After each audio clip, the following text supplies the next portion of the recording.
پیارے دوستوں، السلام علیکم۔ آج میں آپ کے پاس نبی ہود علیہ السلام اور آندھی کا قرآنی واقعہ لے کر حاضر ہوئی ہوں۔ امید ہے شوق سے سنیں گے۔ تم نے عرب کا نام سنا ہے، یہ بہت بڑا ملک ہے۔ طوفان نوح کے بعد قوم نوح اللہ کی زمین کو آباد کرنے کے لیے عرب کے الگ الگ حصوں میں پھیل گئے۔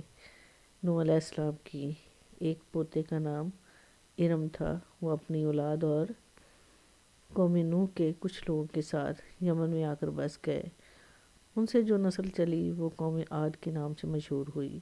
یہ عرب کی سب سے پرانی قوم تھی۔ وہ یمن کے جس حصہ میں رہنے لگی اس جگہ کا نام ارم پڑ گیا اور وہ ارم والے عاد کے نام سے مشہور ہو گئے۔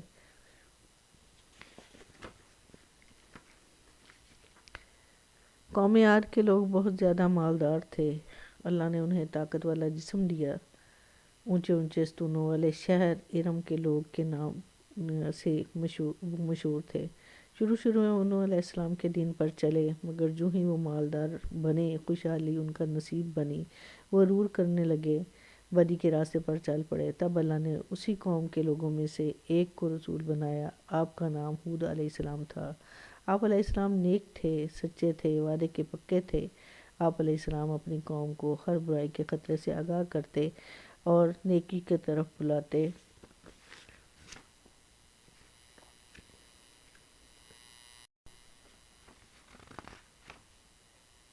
بولنے والے پہلے انسان تھے۔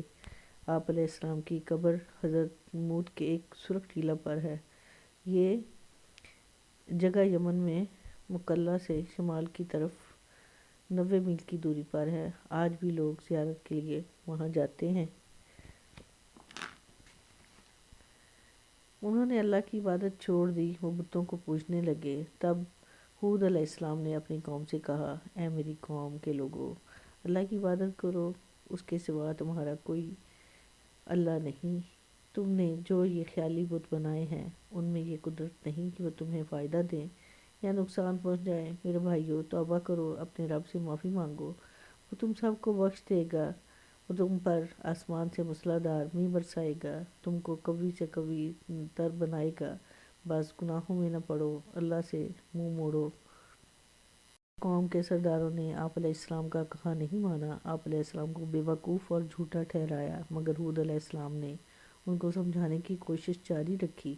آپ علیہ السلام نے کہا، اے میری قوم کے لوگو، میں نادان نہیں ہوں اور نہ جھوٹا ہوں، میں اس اللہ کا رسول ہوں جو سارے جگ کا پالن ہار ہے۔ میں تم لوگوں تک اللہ کا پیغام جو تم پہنچاتا ہوں، کیونکہ میں امانت دار ہوں، نصیحت کرنے والا ہوں۔ کیا تم کو حیرت ہو رہی ہے کہ تمہارے رب کی نصیحت ایک ایسا آدمی تم تک پہنچا رہا ہے جو تم ہی میں سے ہے؟ مگر ہود علیہ السلام کی باتوں کا قوم پر کوئی اثر نہیں ہوا، وہ اللہ کی نافرمانی کرتے رہے۔ انہوں نے کہا، اے ہود، تم نے کوئی کھلی نشانی ہمیں نہیں بتائی، اس لیے ہم تمہیں سچا نہیں مانتے، تمہاری باتوں میں آ نہیں سکتے، تمہارا کہا مان نہیں سکتے، اپنے بتوں کی پوجا چھوڑ نہیں سکتے۔ ہود علیہ السلام اپنی بات پر قائم رہے۔ آپ علیہ السلام نے انہیں سمجھایا کہ تم مضبوط قلعے بناتے ہو، عالی شان محل تعمیر کرتے ہو، اس امید پر کہ تمہیں موت نہیں آئے گی اور تم اس دنیا میں ہمیشہ رہو گے۔ تم اپنی طاقت کے بل بوتے پر ظالم بادشاہ کی طرح غریبوں اور کمزوروں پر ظلم ڈھاتے ہو، میرا کہنا مانو، اللہ سے ڈرو۔ انہوں نے غرور سے کہا، ہم سے زیادہ زور آور کون ہے؟ یہ کہہ کر وہ بڑائی سے پھول گئے۔ اس وقت وہ سمجھ رہے تھے کہ اس دنیا میں ان سے زیادہ طاقتور کوئی نہیں۔ اس طرح وہ اللہ کی نافرمانی کرتے رہے۔ ان کا بے جا غرور رنگ لایا۔ اللہ کی مرضی سے ان کی بستی میں خوفناک قحط آیا، کھیتیاں سوکھ گئیں، پیڑ پودے مرجھا گئے، ندی نالے خشک ہو گئے، جانور بھوکے پیاسے مرنے لگے۔ اس طرح 3 سال بیت گئے مگر بارش نہیں ہوئی۔ وہ دن بہ دن تکلیف پر تکلیف اٹھاتے رہے مگر انہوں نے ہود علیہ السلام کا کہا نہیں مانا، اپنے طور طریقے نہیں بدلے، یہاں تک کہ آسمان پر کالے کالے بادل چھانے لگے۔ وہ سیاہ بادل نہیں تھے بلکہ اللہ کا عذاب تھا، اسے وہ سمجھ نہیں رہے تھے۔ وہ اس وقت بھی کہہ رہے تھے کہ دیکھو، سیاہ گھنے بادل ہماری بستی پر چھا رہے ہیں، اب یہ برسیں گے، موسلادھار بارش ہوگی، خوشحالی میں بدل جائے گی۔ آخر کار اللہ کے حکم سے ان کی بستی پر خوفناک عذاب آیا۔ چیخنے چلانے والی تیز اور تند ہوائیں 7 راتیں اور 8 دن تک چلیں۔ ان کا غرور خاک میں مل گیا۔ آندھی نے ان کی بستی کو اس طرح اجاڑا جیسے کوئی کھجور کے کھوکھلے تنے کو جڑ سے اکھاڑ پھینکتا ہے۔ ان کی بستی پر چھانے والے سیاہ اور گھنے بادل، جن سے ان کو موسلا دھار بارش کی امید تھی، وہ ان کی موت اور بربادی کا سبب بنے۔ اس طرح ہوا کے تیز اور تند جھونکوں نے اللہ کے نافرمانوں کی بستی کو تہس نہس کر کے رکھ دیا۔ جب صبح ہوئی تب عبرت کی آنکھوں نے دیکھا کہ آباد بستی ویران ہو چکی تھی۔ وہاں ٹوٹے پھوٹے مکانوں کے کھنڈر کے سوا کچھ بھی نہیں تھا۔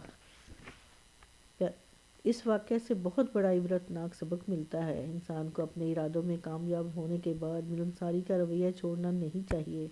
اسے یہ جاننا چاہیے کہ اس کی ساری کامیابیاں اللہ کی رحمت ہیں، بخشش ہیں۔